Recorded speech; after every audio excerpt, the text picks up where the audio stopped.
1952 October 2-നാണ് community development programme നിലവിൽ വരുന്നത്.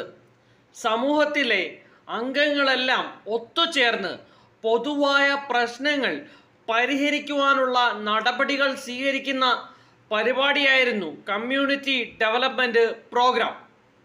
1953 October 2-ന് ഈ പരിപാടി കൂടുതൽ സംസ്ഥാനങ്ങളിലേക്ക് വ്യാപിപ്പിച്ചു. അപ്പോൾ ഇതിൻ്റെ പേര് നാഷണൽ എക്സ്റ്റൻഷൻ സർവീസ് എന്നായി മാറി.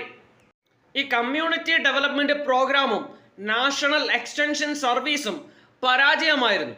ഇതിൻ്റെ പരാജയം വിലയിരുത്തുവാൻ ഗവൺമെൻറ് ഓഫ് ഇന്ത്യ നിയോഗിച്ച കമ്മിറ്റിയാണ് ബൽവന്ത് റായ് മേത്ത കമ്മിറ്റി.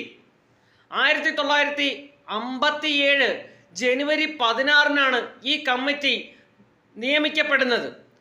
ഇത് റിപ്പോർട്ട് സമർപ്പിക്കുന്നത് 1957 നവംബർ 24-നാണ്. അധികാര വികേന്ദ്രീകരണം ശുപാർശ ചെയ്ത കമ്മിറ്റിയാണ് ബൽവന്ത് റായ് മേത്ത കമ്മിറ്റി.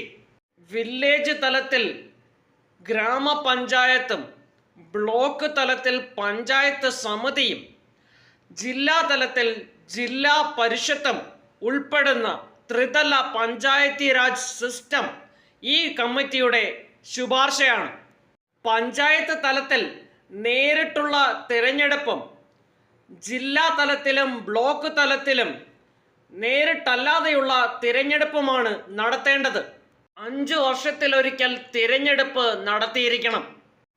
പഞ്ചായത്ത് സമിതി ഒരു കാര്യനിർവഹണ സമിതിയായിരിക്കണം. ജില്ലാ പഞ്ചായത്ത് ഒരു ഉപദേശക സമിതിയും ജില്ലാ പഞ്ചായത്തിൻ്റെ തലവൻ ജില്ലാ കളക്ടർ ആയിരിക്കണം. ബൽവന്ത് റായ് കമ്മിറ്റിയുടെ ശുപാർശകൾ 1958 ജനുവരിയിൽ നാഷണൽ ഡെവലപ്മെൻറ്റ് കൗൺസിൽ അംഗീകരിച്ചു. ഈ ശുപാർശകളുടെ അടിസ്ഥാനത്തിൽ നിലവിൽ വന്ന പഞ്ചായത്ത് രാജ് സമ്പ്രദായം 1959 ഒക്ടോബർ 2-ന് പ്രധാനമന്ത്രി ജവഹർലാൽ നെഹ്റു ഉദ്ഘാടനം ചെയ്തു.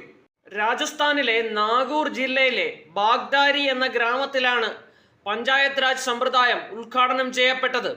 1959 ഒക്ടോബർ 11-ന് ആന്ധ്രാപ്രദേശിലും ഇത് നിലവിൽ വന്നു.